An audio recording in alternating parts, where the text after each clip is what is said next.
Welcome to the Modern Medicine Movement Podcast with Dr. Thomas Hemingway. Have you ever looked in the mirror and said to yourself, I thought I'd be healthier, in better shape, feel better both physically, mentally, emotionally, and spiritually, and be further along in my life? If so, come on this journey with my dad as he explores all things health and wellness from a holistic medical perspective, even as a classically trained physician. He'll share integrative strategies to optimize health and inspire you to join the modern medicine movement.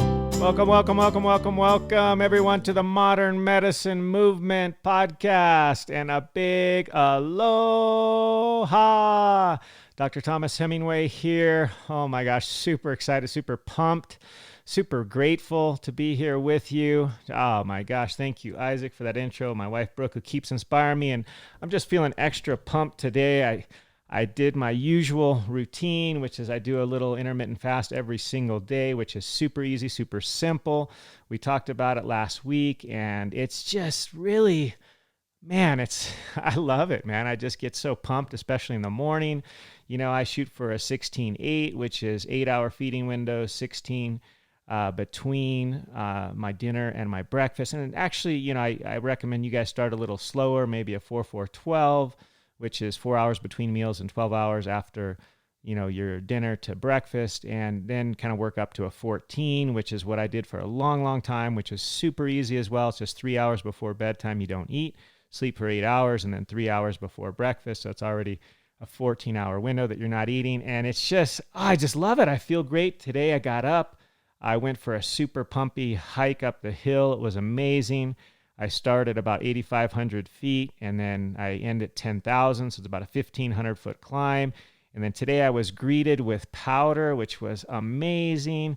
It's probably my last day and last podcast I'll record here, and then back home to Hawaii, where I will continue to record. And I wish I could figure out how to do this on the beach, record on the beach. I got to get some kind of a battery pack or something. Anyway, I'm super, super pumped, super excited. I feel pumped. I feel grateful. I really am grateful for you guys because holy moly, you guys are just humbling me. In only 2 weeks of the show, we've already had a couple thousand downloads, which is freaking incredible. I'm so excited. I'm so pumped up. And really, I'm just humbled by you guys because this shows that you're excited. You're energized about your own health. And because, you know, really, like without your health, what do you have? I mean, trust me, you know, I've seen the extremes with respect to health as a physician, and I've never seen anybody regret having good health.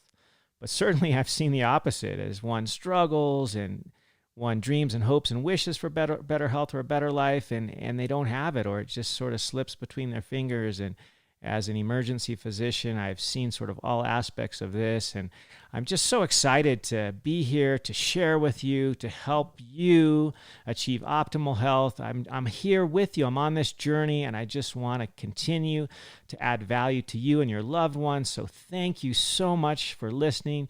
Keep the feedback coming. I'm here to serve you.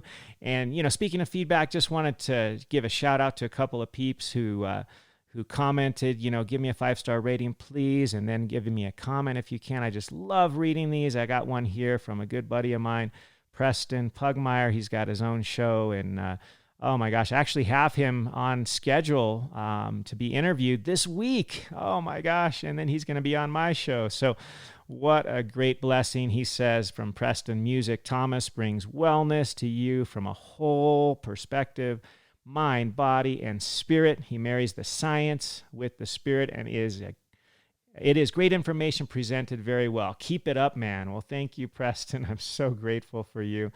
Oh, awesome. Thank you so much. I love this one as well. It says, great podcast to listen to.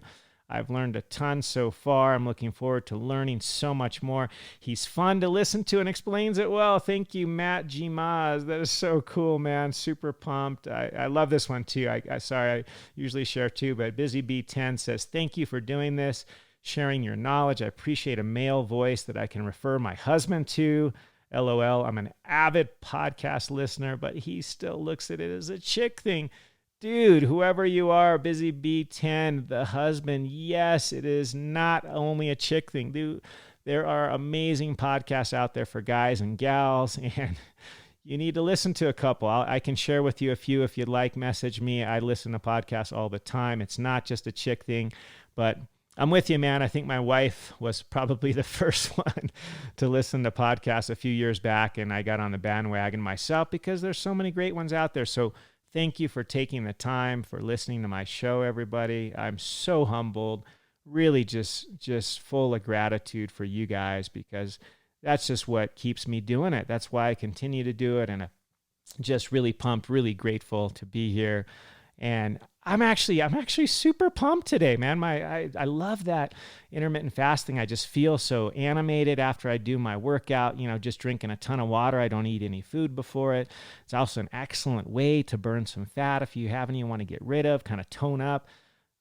It's amazing. Like, why would you want to drink a big old protein shake just before your workout if you're trying to lose weight? Because you'll never get to your fat stores. You'll be just burning that glucose and glycogen from that protein shake. So try it out, once again, under the supervision of your doctor, of course, because although I am a physician, a medical doctor, I'm not your doctor. And what I'm saying here is my experience, my opinion, and does not constitute medical advice, but it's something that I've learned through my own experience, through many, many others, and just I'm grateful that you're listening because I love to share it. And today, oh my gosh, super pumped because piggybacking on our awesome show last week about intermittent fasting, we're going to talk about the second major cue to our circadian rhythm. You remember that thing from Greek, the about a day rhythm, which sort of governs our body's processes and our flow, our 24-hour clock, if you will.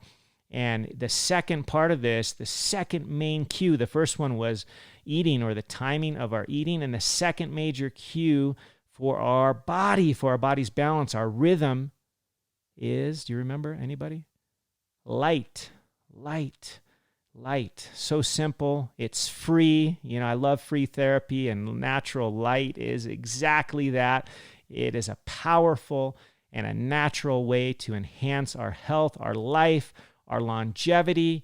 And also, on that same spectrum of light, there's both natural and artificial light. There's disruptors with respect to light, especially late at night. If we're staring into one of those screens, be it our cell phone, our computer, our television, emits a blue wavelength light that can mess up our circadian rhythm. So we're going to talk about that today. We're going to talk about whether those silly blue light blocking glasses work and what's the deal with that. It's an exciting show, guys. So super pumped. Once again, starting out with this circadian rhythm, our 24-hour clock. We basically have, those two major cues, right? Feeding and the light. But really, not only, like we mentioned last time, is that timing of our food or sort of the segue into the intermittent fasting or time restricted eating, something that can benefit us so greatly is that the exposure that we have to light through a variety of means. And I don't mean to say that, natural light is the only way, to do this, to regulate our circadian rhythm, because it's not. There's actually lots of interesting research on artificial light, and even with really small particles that they're putting into paint and things. It's just super exciting stuff, man. The whole nanotechnology business is going nutty with this thing of the way to mimic natural light. Natural light is best. And, the reason I really want to talk about this is because, as I mentioned last week, this caught my attention greatly when I noticed that these two circadian rhythm disruptors, the timing of our eating and light, when they mess us up, when they break down our natural innate rhythm, we can get more sick. We can get definitely more prone to certain chronic illnesses like obesity, hypertension, diabetes, kidney disease, reflux, GERD, coronary artery disease, cancers of the breast, colon, lung, liver, also insomnia, depression, anxiety, seasonal affective disorder, Lyme disease, even infertility and miscarriage issues. All these can be related to disrupting our circadian rhythm. And I think what I shared with you last time was that I found that on the WHO list of carcinogens was shift work, and especially night shift work, which I do. In fact, I'm going to be doing next week. I got a bunch of night shifts lined up, and I got more tools in my toolbox, so to speak, to combat this with the timing of my eating and then my exposure to light. I'm going to do everything I can to fight this. So today, let's focus on the light part and how this all plays into our circadian rhythm, how we can control it. Even if we got to do a night shift or shift work, how can we do that? How does melatonin come into play, both naturally, because of course we make it in our bodies, and then supplementally, if we need it, how, and should we take it? And if so, how much? It's exciting stuff, super, super interesting. So let's review from the get-go what it is with light. How does it mess with or help or enhance or affect our biological clock or circadian rhythm in the first place? So the thing I found super interesting about this is that actually the discovery of how this all works out is actually pretty new. In fact, it's new enough that I didn't learn it in medical school. This is, less than 20 years ago that this was really diagrammed out and studied. And what happened was they discovered a new cell. It's not new, but new to us. It's been there, since the beginning of time. But we have a special cell in the back of our retina, the back of our eye, that is called the intrinsically photosensitive retinal ganglion cell. Now, you don't have to remember that, but it's a special cell in the back of the retina that specifically is sensitive to light. And what's super cool about this is even in folks that are blind, their rods and their cones, you remember those cells from school, the rods, the ones that help us with sort of like perception and black and white kind of stuff. And then the cones are color vision. These are either absent or not working in folks that are blind, but nearly all of them still have functional, intrinsically photosensitive retinal ganglion cells, which can perceive light. So what they found is that even in blind people, it's important to keep your eyes, if you will, because it helps to set your biological clock. And this is pretty new. In fact, I think in 2002 is when they really discovered this in blind mammals, that they can perceive light even without the rods and the cones, due to these cool cells, the intrinsically photosensitive retinal ganglion cells, which, you don't have to remember, but just how cool is that? They're there in the back of our retina. This is actually something that's talked about a lot with melatonin being out in both the literature, the lay press, and all these supplement companies selling melatonin. Well, the reason that, this all goes down is that the light, when it hits our eyes, the back of the retina, it communicates with a part of the brain and the hypothalamus called the suprachiasmatic nucleus, or SCN. And I only share this because it's out there in the lay press. It's something that a lot of people are talking about, the suprachiasmatic nucleus. It sounds really cool. Basically, it's just part of the hypothalamus, part of the brain, that then after it's activated by light coming from the eye, the back of the retina, it then communicates with the pineal gland. And if it's light that's hitting, the retina, the signal that goes to the suprachiasmatic nucleus or the part of the hypothalamus, it tells the pineal gland, hey, let's stop the production or release of melatonin because it's daytime. We don't need melatonin in the daytime. If we had it pumped up in the daytime, we'd be groggy and tired. And who wants that, man? You want to be pumped up. You want to be excited about life. You want to accomplish your to-do list. You want to have the energy that you need. And so in the daytime, the light shuts down the melatonin release and production there from the pineal gland and basically gets you set for daytime, for being active, to be pumped up. So, what's cool is that, this process goes on, obviously whether we are aware of it or not. But I think as we become aware and we recognize, the power of these light signals, we can really take advantage of having this enhance, our wakefulness, our activities, being able to really enhance and use this light pathway to help us not only to regulate our circadian rhythm, but enhance it. And it's super exciting because this has really been discovered in most of our lifetimes and it has the potential to significantly impact our lives and our health for better, hopefully. And also it could mess us up. It could be for the worse. So we'll talk about that. But what's cool is that in these cells in the retina that I told you about, the intrinsically photosensitive retinal ganglion cells, they have this cool protein called melanopsin. And melanopsin, was recently discovered, I think in 2002, and it's basically super sensitive to a particular wavelength of light. and it tends to be about 480 nanometers. And you don't have to remember that per se, but when we go and talk about later about these sort of in vogue blue blocking glasses, the blue light blocking glasses, if you do want to get some, you want to have them to be effective at this spectrum of wavelength. So we'll talk about that. But what's cool is that this trigger, and specifically in the blue light, which is obviously part of visible light, part of natural light, but this wavelength, like I said, 480 nanometers or so, is the key trigger that resets our clocks, our circadian rhythm via this pathway, through the suprachiasmatic nucleus and then the pineal gland, and through the blocking of melatonin during the day and the release of melatonin at night. And this is sort of how this all goes down. And, I'm sort of a nerdy dude, a surfer nerd, if you will. And this has been sort of fascinating to me, as I mentioned, that blind people have these cells as well.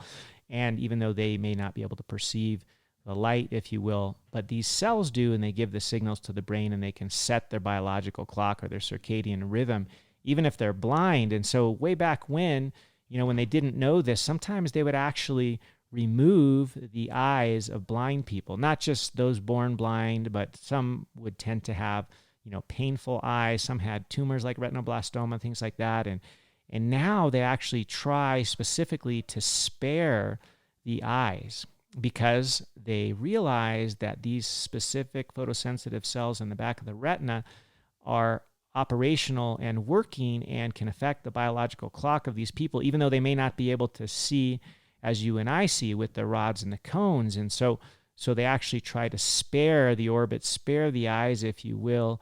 And so I just think that's fascinating because this was really discovered in the last 20 years, which is, really since I did medical school. They didn't even teach me about that. They taught me about the funky stuff like the Oedipus complex, where, Oedipus was the dude from Greek mythology who apparently was able to enucleate or remove his own eyes. And that has been seen occasionally in people that have done this, and it's called the Oedipus complex.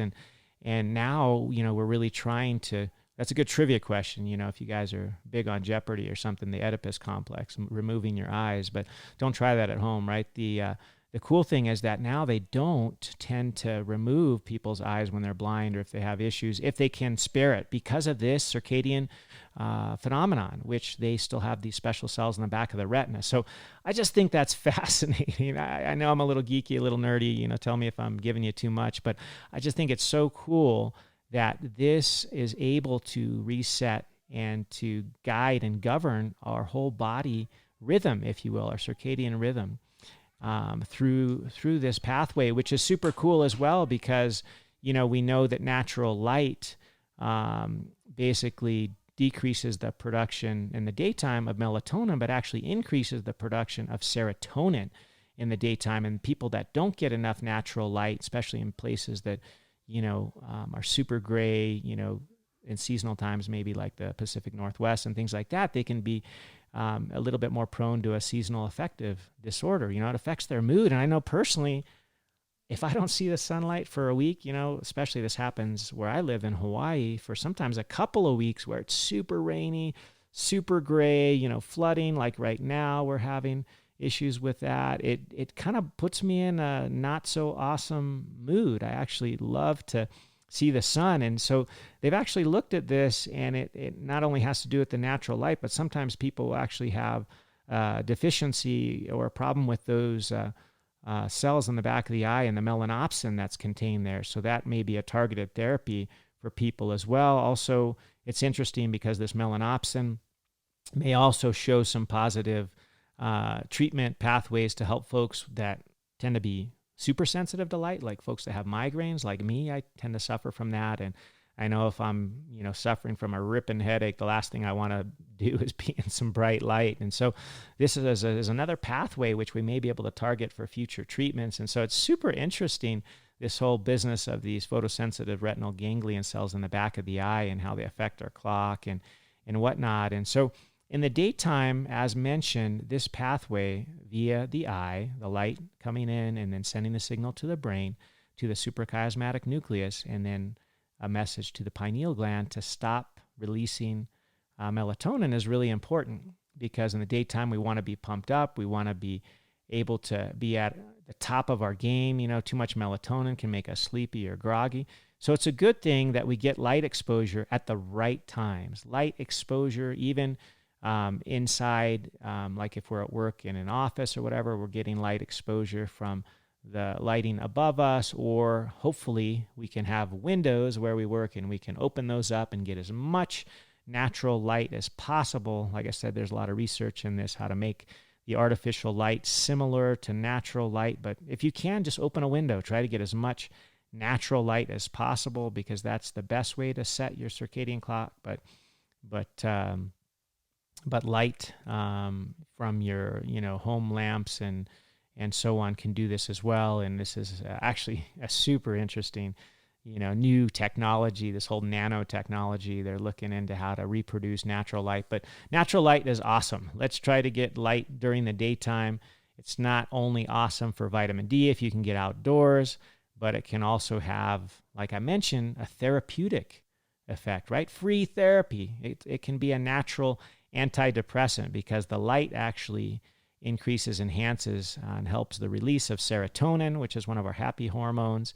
And when it's happening in the appropriate times of the day, during the daytime, it's awesome. And then at night, when this pathway is blocked, we get the appropriate other chemical being released by our pineal gland called melatonin, which will help us to sleep. So it's super cool, super exciting. I think it's really interesting. There's lots of models that have looked at how these hormonal balances, serotonin as well as melatonin, can be studied, looking at how it can enhance our circadian rhythm to help those that work shifts, also to help with things like jet lag. And that's probably the most well-studied use of, artificial or supplemental melatonin, if you will. And this all has to do with the communication that's happening at the brain level, which starts in the back of the eye with these melanopsin proteins that respond to light. So super cool, super cool. Light can really impact our health, much more than we probably had thought of originally. And like I said, if we're not getting the right cues at the right time, and we're getting cues when we're supposed to be asleep, like late at night, looking into a blue screen, this can disrupt our balance, disrupt our rhythm, and can make us more prone to all these chronic diseases: diabetes, hypertension, kidney disease, heart disease, cancers, all this kinds of stuff, depression, anxiety, Lyme disease, miscarriage, infertility, insomnia. All those things can be more likely if we're messing up this circadian rhythm. So how do we, use this to our advantage? How do we not mess it up? Well, it's actually pretty simple. In the daytime, we should try to expose ourselves to as much natural light as possible, both outside and inside, hopefully opening the window shades. Right now I got my window wide open. I'm looking outside. It's snowing outside. It's beautiful. It's bright. I don't necessarily want to be outside in my surf trunks and the t-shirt that I have on, but I want to look at it through the window. I got my natural light. I don't have my overhead lights on. I just have lots of natural light. So whatever means we can use to expose ourselves to natural light is best. But other light, from inside our office or whatever during the daytime also is helpful. But during the daytime, right? During the daytime. And then preventing our exposure to light during the sleeping hours, or maybe even an hour or two before sleep leading up to this, so we don't disrupt our circadian rhythm. And then if we have to stay up late and work on a project or something, we can definitely do our best to limit the blue light. Most of our cell phones nowadays and things have a setting for nighttime, that sort of black background setting. I got that going on my iPhone if I need to use it at night. Also, there's these blue light blocking glasses we'll talk about. But basically the proper, exposure to light and during the proper timing during the day is really good for us, right? Really good for our mood. Like I said, it helps with seasonal affective disorder. It also has been shown, believe it or not, I found this fascinating. Additional light exposure, especially natural light, has been shown to help Alzheimer patients, Alzheimer's disease, this problem with dementia. This can be helped with exposure to light, especially during the morning hours, and can help their sleep-wake cycle so that they don't have the significant problems that many of them do with what's called sundowning, right? At night, a lot of them get a little bit more aggressive, aggravated, kind of, confused. And this happens a lot, in the evening time. This is called sundowning. And it's been shown that exposure to natural light during the day, especially during the normal waking hours, the normal morning hours, especially if you can get outside, this actually decreases this sundowning, kind of response that happens with a lot of them in the evening. So this was super cool. I see this a lot, in the ER where I work. In the evenings, we often get more confused people coming in, especially those that have these illnesses like Alzheimer's, because of this sundowning phenomenon. And to think that there's a free therapy out there that could help this, so I don't have to give them a drug. I can recommend that they get more natural light in the daytime, especially in the morning, that this can help. This is awesome. This is awesome. I love it. I love it. I love it. I love it. And so as we talked about, if you can't get the natural light, just open the window shade, use light fixtures that emit the proper amount of light. And they have whole, articles on this. There's whole design, guidelines. There's even like a circadian lighting design like credit, that if you get certain, lighting established, you can get credit for this in your workplace. It's kind of like, it's pretty interesting. It's been well studied, and, they talk about the amount of luxes that you should get. And I don't want to go into all the details of that, because it's if you're interested in that, there's places you can look that up. But basically the bottom line is, during the day, we should all get as much exposure to natural light that we can. Usually they say around a lux value of around 200 during the day, and then in the evening less than 50 luxes in the evening. If we're getting more than that, that can mess up our whole circadian rhythm and mess up our flow and our balance, and can make us more prone to all these chronic illnesses. So let's not get too overwhelmed about the numbers there. If you're super interested in how much luxes come from each type of light and all this stuff, there's lots of websites that talk about that. But let's just say in summary that light during the day is good. It's a good thing. The more natural light, the better. If you can, open the window shades, because it can improve the performance and mood via both serotonin and via this suprachiasmatic nucleus and hypothalamus, the pathway that I just discussed with you. And what's kind of funny about this, I sort of accidentally discovered this in medical school, and I didn't coin any of these terms, and didn't know exactly how it was doing its thing with me, and I didn't know about melanopsin. But what I did notice is that if I made my study area really bright, I opened up all the windows. I also would usually sit under two 100-watt light bulbs. My wife thought I was kind of crazy. She's like, what is this dude's problem? Does he have a vision problem? Why does he have two bright lights right over his head at the kitchen table? And I just noticed that the more light that I worked with, the windows open plus artificial light in addition to that, I was just more awake. I was just more, my performance was enhanced.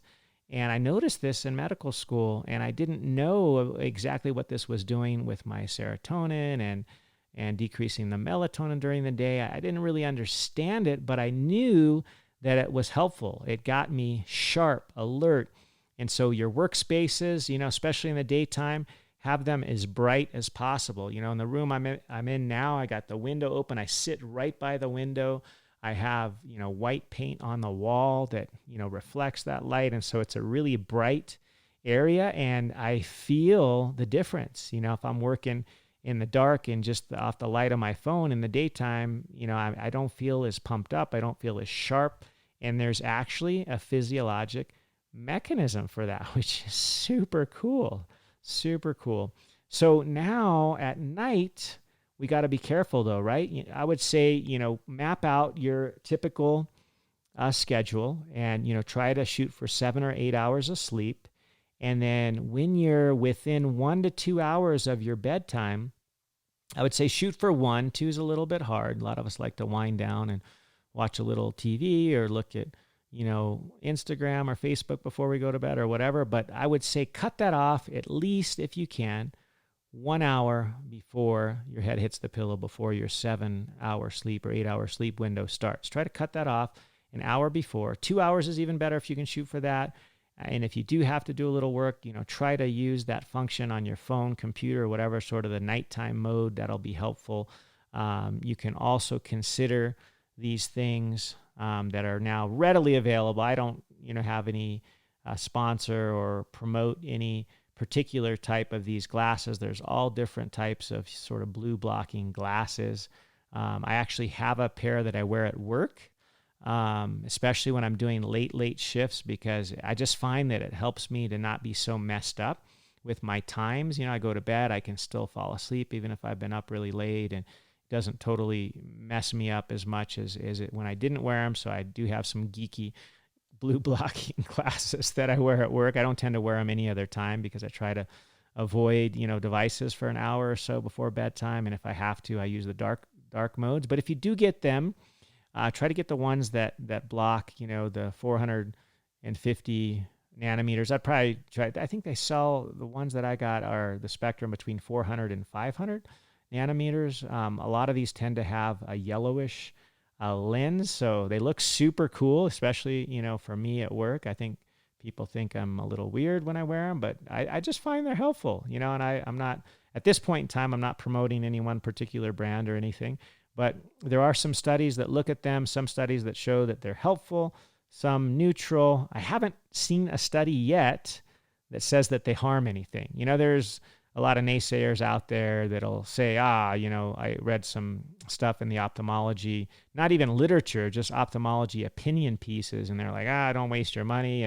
And all they kept saying is that they don't decrease things like astigmatism and eye strain, and nobody's saying that they do. And in fact, if people say that they do, I probably wouldn't believe it either, because I don't see any studies on that. But what they have shown is that it has been helpful, especially in the 3 hours leading up to bedtime. It's helped people with both their sleep quality and their circadian rhythm, if you will. And it's also found in night shift workers, especially shift work like myself. It's helpful to wear these a couple of hours. I try to wear them at least for about 3 hours before and up and through and beyond my normal bedtime window. So that's sort of my kind of unofficial recommendation, is wear them about 3 hours before your head hits the pillow. If you do have to do some work, also try to, limit the amount and timing that you spend on your screens, and use the night modes and all that kind of stuff. But that being said, there has been evidence that show that they improve sleep, disruption, they improve mood. There's others that have shown, there's probably 20 studies that I read, and the benefits kind of varied. Some looked pretty promising, others kind of medium, but I didn't see any that said it hurt. And I don't think it's going to hurt you to wear these glasses. Just decide for yourself if you have to do work at night, it may be something you want to consider. Let's jump into, enough of that. Let's jump into melatonin. I think that's a pretty hot topic out in the press and in the supplement world, if you will. I think everybody's heard about melatonin. I personally don't take melatonin on a regular basis. I have taken it before in certain circumstances. I can kind of touch on that a little bit. My 2 cents is always that, free therapy is best, right? Use natural light. It's free. Use your own body's production of natural melatonin, because that's also free. And so the way that you promote, enhance, and regulate that is basically through what I've just told you. Watch your light exposure, try to limit it, the last couple hours before bedtime. If you need to wear the blue blocking glasses or whatever, do what you got to do. Try to sleep in a really dark room. That's been shown to be more helpful, because any other light coming in there could mess you up a little bit. Usually a small amount of light, like a night light or something, is fine, but you don't want anything blasting in your eyes. You definitely don't. Sorry, guys, if you like to fall asleep with the TV on, this is not good. And if you think that it is good, I'd like to see a randomized control study that you can show me that sleeping with the TV on is a good thing for you, because I don't think you'll find it. A lot of people have gotten into the habit of that. Not a good thing. The TV blue light is going to mess you up. So keep it dark in your room. Keep the lights off. Keep it cool enough. A lot of studies show that around 65 degrees is optimal. My wife hates it when I say this, because she likes it a lot warmer. We kind of fight over this. So our sort of middle ground is we set the thermostat to 70, which I personally think is a little too warm. She thinks it's too cold, but it's not 65. So we go with 70, but being cool at night is what your body is used to. You actually naturally cool your body a couple of degrees at night. And it's actually a trigger for sleep.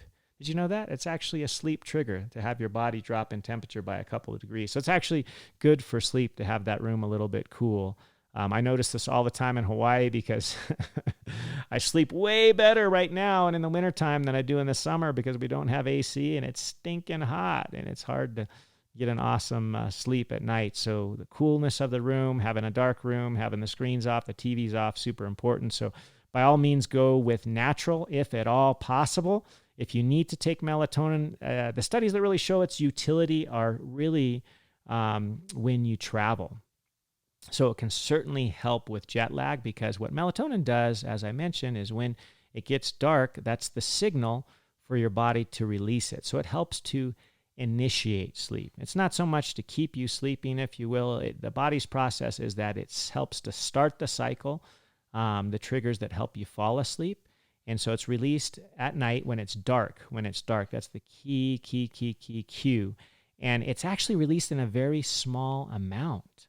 So maybe a quarter to a half a milligram max is being released naturally in the body. And oftentimes these supplements, they're sold anywhere from, I think the smallest I've seen is half a milligram, but more commonly 2 to 10 milligrams, which is way more than you really need. 10 milligrams is like 20 times, what you need.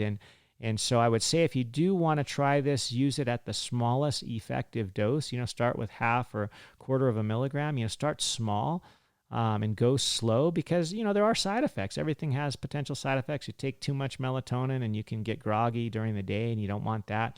But the best time to use it is if you got to travel and your timing is messed up, because typically if you let your body kind of go and regulate, and reset its circadian clock, if you will, it takes about 1 day for every 1 hour of time change. So right now, if I'm flying back and forth between, Hawaii and California, right now it's 3 hours different. And so basically what that means is it's going to take me 3 days to reset my clock. But if I fly from Hawaii to New York, like I did last year, took my whole family to New York, and wow, that was amazing for small, local, basically rural, kids growing up on a super tiny island going to the middle of New York City. That was awesome. But it was basically a 6-hour time difference. So it, rule of thumb, took about 6 days for us to get set to, New York time. And that's about right. I personally didn't take any melatonin on that trip, but I thought about it the first night or two. But we really tried to get our cues, make it real dark. And where we were staying, we had blackout curtains, so that helped. But basically, if you do choose to take melatonin, take it at the lowest effective dose, half a milligram if you can. Try to go slow, go low and slow, and, don't overdo it because you can get groggy during the daytime. And, there are some good things about melatonin besides the fact that it helps initiate sleep. It's a natural, antioxidant. And so actually in our bodies, when we enhance our circadian cycle and we try to get that full 8 hours of sleep, that antioxidant activity, the way our body releases it is we have sort of a steady state, that initiates when we, try to turn everything out dark. And so that trigger of light goes away. So the melatonin is released and it kind of stays at a steady state. And you can't really do that when you supplement it, right? Because you're basically going to be taking one pulse dose and try to fall asleep. And so your levels goes up and then goes down. So you don't really have the same benefit. But when you time your sleep, so you're getting, a dark environment for 8 hours, that melatonin kind of goes up and stays up, and it can be used to help our body through its antioxidant, qualities. It can help, with the rejuvenation that needs to happen at night. I'm not aware of any slow release melatonin being sold, and I'm not necessarily recommending that anyway. Like I said, it works best to initiate sleep, and it works best to help shift workers and those that have to overcome jet lag. I really personally don't recommend people take it, every night. It may be better than taking, a potent prescription sleeping medicine, because those have all kinds of problems. I try to never prescribe those, and it certainly can mess with people, especially the benzodiazepines are super habit forming, super addictive. And so those are kind of like last ditch, last resort. And my recommendation, I know some people need them, but I would recommend we try to optimize our sleep hygiene as best we can to try to avoid taking anything on a daily basis. Even melatonin on a daily basis, I don't think is awesome. I think if you got to take it periodically for jet lag or shift work or whatever, that's fine. But go with, there's a common rule of thumb out there. Many people call it the 3-2-1 rule. Super easy, and this plays into it the two major cues that we've talked about. 3 hours before bed, stop eating, right? My goal is, around 4 hours, but 3 hours before bed, stop eating. 2 hours before bed, try to not do any work, try to let your body kind of ease into the evening. When you're pumped up and doing work, it's going to be hard to just, shut that all off. So 3 hours before bed, don't do any more eating. 2 hours before bed, don't do any more working or exercise. Although exercise is awesome and it's a great thing if you exercise right before bedtime. All of the hormonal things that are occurring with exercise, which are great, they don't promote sleep. So 3 hours, no eating. 2 hours, no work or exercise. 1 hour minimum, no screen time. So if you stick to this 3-2-1 rule, and then all the good sleep hygiene stuff that we talked about, try to keep the room dark, set it at 65 to 70 degrees, don't use blue light, close to bedtime. And if you have to, you can consider using those blue light blocking glasses. Definitely set your phones and devices to be on that nighttime mode. And really the best rule of thumb I have is to go back to the way that our ancestors did it, right? Just use those cues. When the sun comes up in the morning, go out and get it. Go out and start your day, optimize your day to get as much light, natural light exposure if you can during the daytime. And then at night, caveman style, turn the lights out, don't run the TV at night.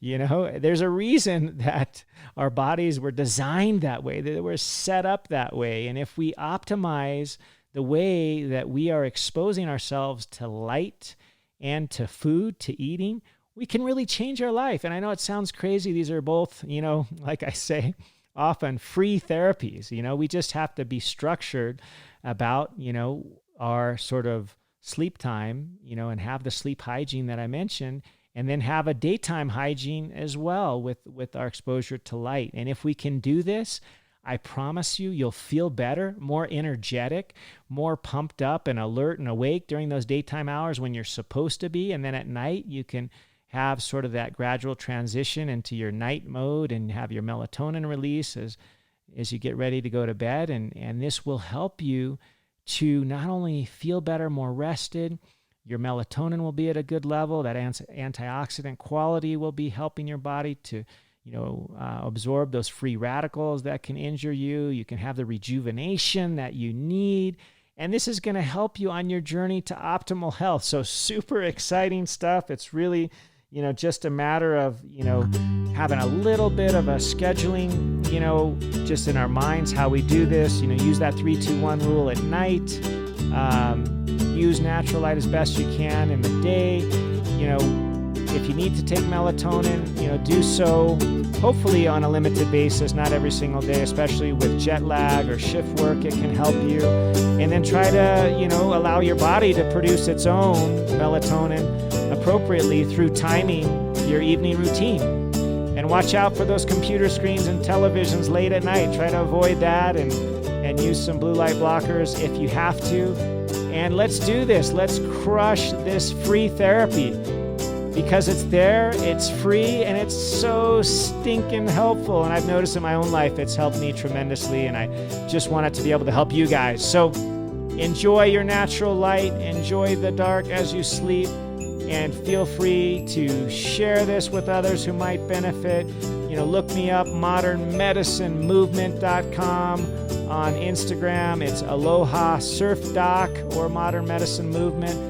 On Facebook, Modern Medicine Movement. It's Modern Medicine Movement Podcast at Gmail. Touch base with me, shoot me any questions, any ideas for future podcasts. It's just such a privilege, guys, to do this with you because we are all on this journey. Aloha.